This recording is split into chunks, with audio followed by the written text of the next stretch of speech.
But you don't look sick.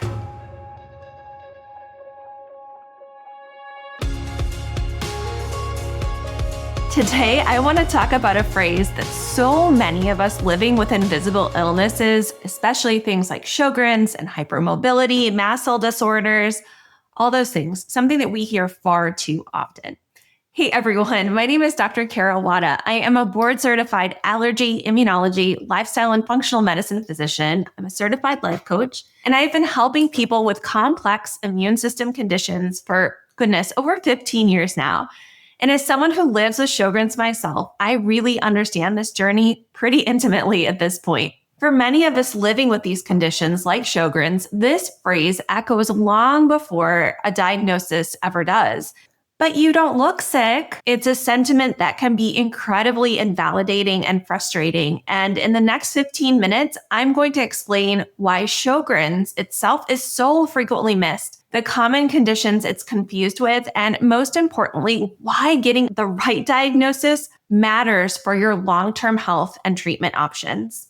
Sjogren's is a systemic autoimmune condition. It is often misunderstood. It is frequently missed, especially in its early stages or when blood tests, also known as serologies, come back normal or negative. It is a sad reality that it's not uncommon for patients to spend years cycling through specialists, playing the never-ending game of hot potato from the neurologist, the ear, nose, and throat doc, the gastroenterologist, the pain medicine doc, the rheumatologist, enduring countless tests, oftentimes expensive, painful, time-consuming, in collecting a list of other diagnoses before anyone finally connects the dots and identifies that central unifying issue, which is Sjogren's disease.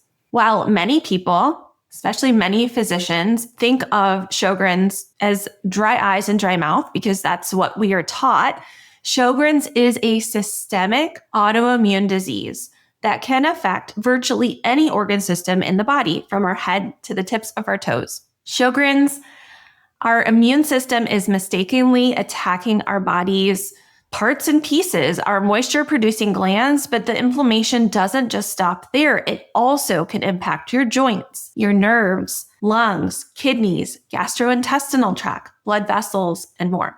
And perhaps what's more concerning and most concerning is that Sjogren's significantly increases our lifetime risk of developing lymphoma, which is a type of cancer compared to the general population, upwards of 10 to 15 times the risk of someone who does not have Sjogren's. So we need to be thoughtful and have an increased suspicion for evaluating any lumps or bumps with a little more thoroughness and thoughtfulness in our patients who have a diagnosis of Sjogren's. On average, patients wait somewhere between 4 to 7 years for a proper diagnosis of Sjogren's disease. That's years of inappropriate treatments, years of unnecessary suffering, and years of missed opportunities for disease management. So what's the diagnostic challenge? Why is it so hard to get a diagnosis of Sjogren's? Well, there's several factors that contribute, and I have an entire episode on this, so we'll link to that below. But first, the symptoms can, for many people, develop gradually. They can wax and wane, and it can make identifying those patterns difficult if it is here or there to put together the pieces in our busy go lives. Second, standard blood tests might miss it. In upwards of 30 to 40% of those people who have Sjogren's are seronegative, meaning that their blood work looks pretty normal. Third, symptoms overlap with numerous other conditions, and this can lead to diagnostic confusion, especially when most physicians are taught that Sjogren's is rare, that it's no big deal, and that it is really focused around dryness, which are all categorically false. And really, that brings us to the fourth issue, that medical education doesn't emphasize Sjogren's. And even within specialties of immunology and rheumatology, there are many misperceptions and myths that continue to be perpetuated from generation to generation of physicians. Finally, there is no single definitive test. Diagnosis really requires piecing together the entire clinical picture, putting together the pieces of the puzzle of the symptoms, physical findings, lab work, and occasionally tissue, a biopsy. So let's dig into the misdiagnosis carousel, the great masquerade. If you are an elder millennial like myself, you may remember a medical show called House. And House was always talking about how it's not lupus. Well, Sjogren's was the focus of one of those episodes. And Sjogren's is related to lupus in that it really can be a master of disguise. Its symptoms can be varied and overlap with so many other conditions that it is routinely mistaken for a whole host and a whole range of other chronic issues. Some of the most common misdiagnoses I see and I've heard from patients in our community include fibromyalgia. Fibromyalgia is a widespread pain and fatigue that can look very similar to Sjogren's. There is a lot of overlap. But the key difference is that inflammatory markers and specific antibodies are not a part of fibromyalgia. Fibromyalgia does not typically include systemic inflammation or organ involvement that we may see with Sjogren's.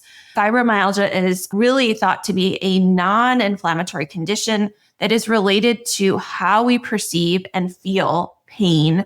And part of the diagnostic criteria of fibromyalgia is ruling out other underlying conditions that may result in pain and fatigue, which if you have Sjogren's, you no longer have fibromyalgia. Chronic fatigue syndrome, or ME/CFS, again, really centered around profound fatigue that can be found in both conditions. Typically, when we think about Sjogren's, you may see those autoimmune markers that are present. You may see some of those other systemic manifestations that aren't a part of that ME/CFS-like picture, which really is characterized by that post-exertional malaise, or when you overdo it, you really have this essentially kind of hangover effect of days later, you're paying for that overexertion.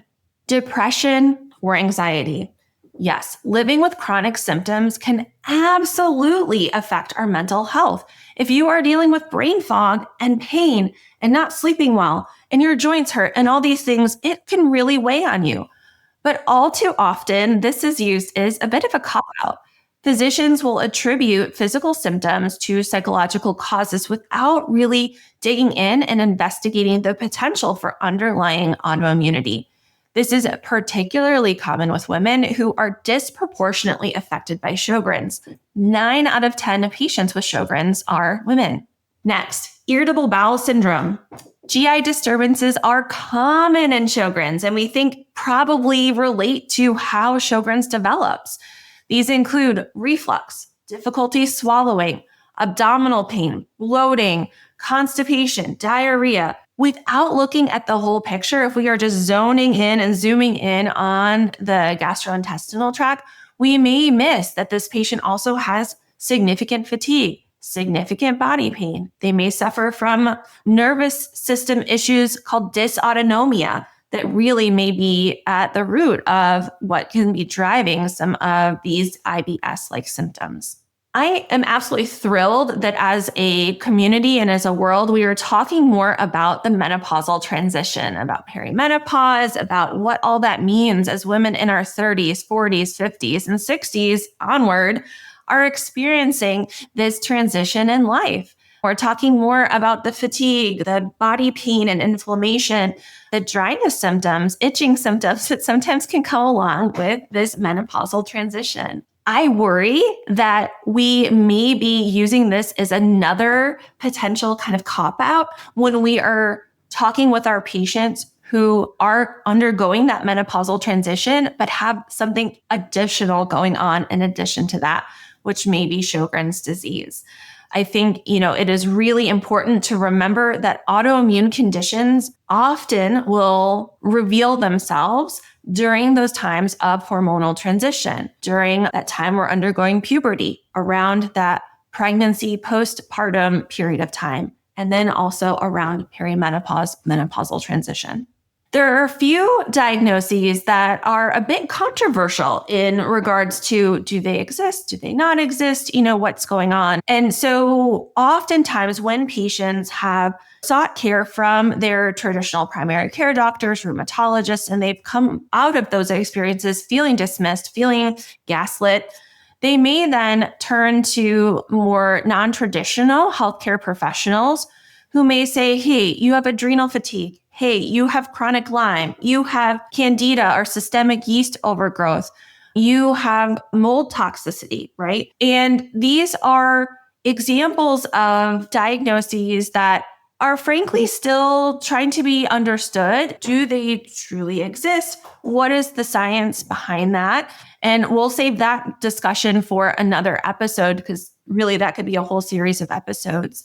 But I really fear that many Sjogren's patients are being labeled with these conditions. And I think systemic yeast and candida overgrowth is a really big potential because part of Sjogren's is a change in the dynamics and the dryness in our tissues, our mouth, our vaginal dryness, changes in our gut microbiome. When we have dry tissues in those areas, in our mouth, in our vaginal area, we are more prone to having yeast infections. So I really will oftentimes see, this list of these diagnoses in patients that I'm seeing, and really you put together all the pieces, you zoom in, you zoom out, and you're like, oh gosh, this has been Sjogren's all along. Now, here's the important part. Sometimes these pieces can really explain what a patient is experiencing. And that's not always an or situation, this or that. It may many times be this and that. But when one of these labels becomes the only working diagnosis, and the possibility of an underlying autoimmune condition like Sjogren's isn't fully explored, real opportunities for disease-modifying treatment and proper management are lost.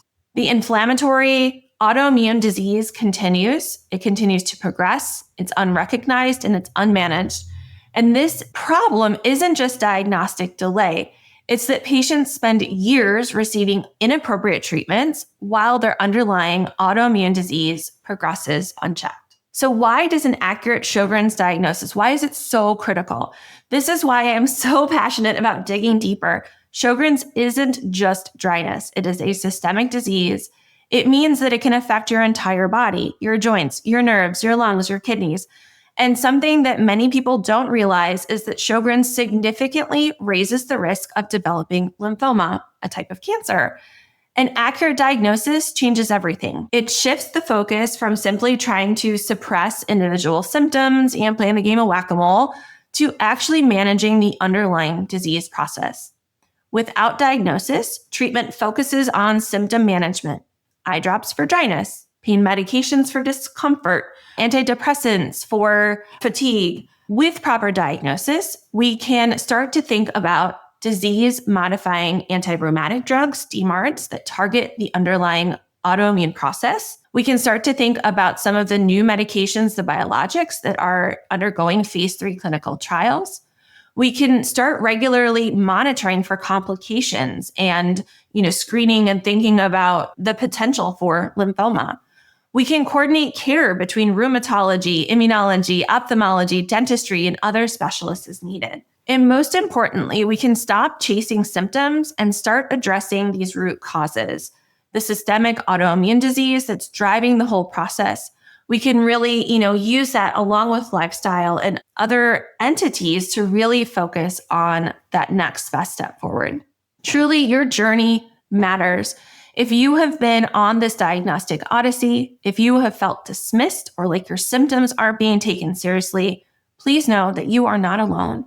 Your experience is valid. If you suspect Sjogren's disease might explain your symptoms, here's what I recommend. 1, document everything. Keep a detailed symptom journal, noting not just what you experience, but when it occurs, what makes it better, what makes it worse. Number 2, consider seeing a rheumatologist or a well-informed immunologist like myself. Even if your previous tests were negative, finding a vetted specialist with Sjogren's expertise may help recognize patterns that others have missed. This is where crowdsourcing within your local support groups, national support groups can be really critical. It's all word of mouth, unfortunately, at this point. Number 3, request comprehensive testing. Beyond the standard SSA, SSB antibodies, ask about your rheumatoid factor, your ANA, your inflammatory markers, complement levels. You may even ask about the early Sjogren's profile testing, which I have found helpful. You could ask about pursuing an ultrasound of your salivary glands or a biopsy. Number 4 is advocate for yourself. If you feel dismissed, it is okay to seek a second or third opinion. Bring your resources from reputable organizations like Sjogren's Advocate, the Sjogren's Foundation, some of the resources we've pulled together in our Sjogren's Superhero Starter Kit. A lot of things all found in there. And connect with others. Support groups can provide validation, practical advice, a virtual shoulder to cry on while we are navigating this diagnostic journey. I want you to know that there is support and there is expertise available. If you live in Maryland, Illinois, Indiana, Colorado, Michigan, Wisconsin, Ohio, Kentucky, Florida, Washington, Alabama, Georgia, Texas, Utah, or Pennsylvania, those are all the states I'm licensed in. I offer telehealth appointments through my practice, the Immune Confident Institute, where we really dive in and dig into your unique situation. If you're not in those states, I do offer one-to-one medical mentorship that is available no matter where you live. If you want me to get licensed in your state next, please click the link to join my practice waitlist and let me know where you are. Your input truly does help me decide where to expand my services. You can find all those links for my practice, the mentorship program, waitlist, all those things in the description below. And speaking of community and support, I'm so excited to let you know, the first to know, about the virtual Sjogren Summit. This is our 4th year, and this year is all about building your Sjogren's network, focusing on your healthcare team, your social support network, and all of us coming together to lift up our community. Join the waitlist to be the first to know when registration opens. That link is in the description below. And finally, for your daily support and connection, I invite you to join my free Facebook groups, the Becoming Immune Confident Community for General Immune System Support, and the Success with Sjogren Sisterhood, which is specifically for those of us with Sjogren's disease. And although it's a sisterhood, it's open to folks of all genders. Let's talk about it. What has been your experience on the path towards diagnosis? Are you still on that path? Have you encountered any of these common misdiagnoses? Share your stories in the comments below. Your voice helps others feel less alone and can be a powerful force for change. And please don't forget to subscribe so that you don't miss any future videos where we'll continue to explore these important topics. Remember, in complex chronic illness, the right diagnosis isn't just a label, it is the key to getting you the care you actually need. Until next time, be well.